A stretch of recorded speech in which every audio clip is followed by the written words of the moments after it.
It's called a rare disease because you're rare. Like, there's not enough people like you, but there's enough that there's a need to address the issues that you're going through. So oftentimes you feel like you're a small cog in like a really big universe, and in a rare disease, it's a single cell that causes all the problems. I wouldn't be where I am without a medicine to give me vitamins, which I don't get on a normal diet. And if you don't give me that, I can't give you my skills, and I can't contribute as a meaningful member of society. And that's just a total waste of life. So if you believe in us, we'll believe in you.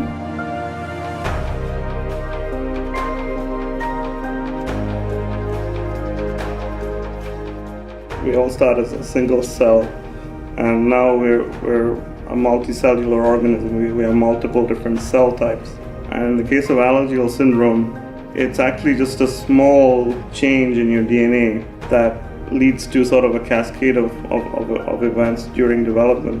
Sometimes the problem occurs in the liver, sometimes it happens in the kidneys, sometimes in the heart. But it all starts with a single sequence change in your DNA.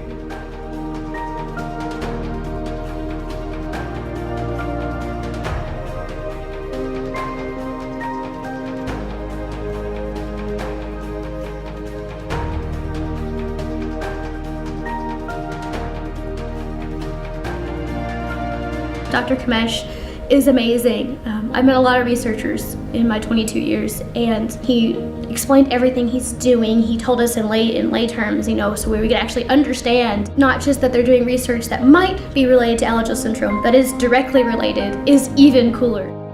When he showed us the lab and he said it's all open and one lab interacts with the other and there's no secrecy, and we collaborate better that way. I really appreciate that approach, because if you're looking at things from a single lab or from a single perspective, you're going to miss things. And so I'd like to thank him for that, and I hope that he continues to do that.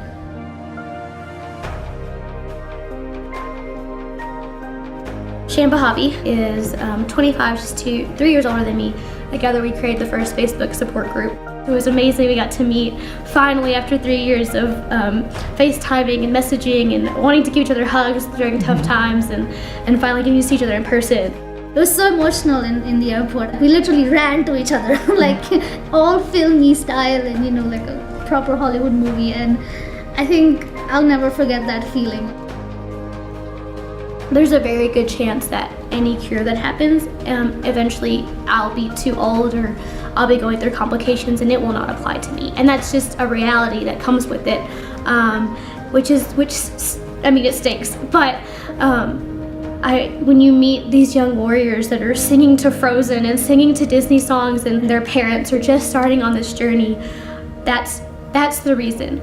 We need research. We need to have someone. We need money. We need to spread awareness and get these kids to where their journey is not as difficult.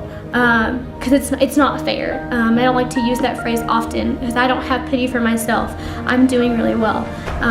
But it's really hard when you have infants that pass away before they even get to make memories. You just got to put one foot in front of the other, and that itself is hope. So you just sort of motivate yourself and tell yourself that each day that you live and you live well, that's just going to reinforce the hope. So this idea that I can do more with what I've accomplished so far, that's what gives me hope.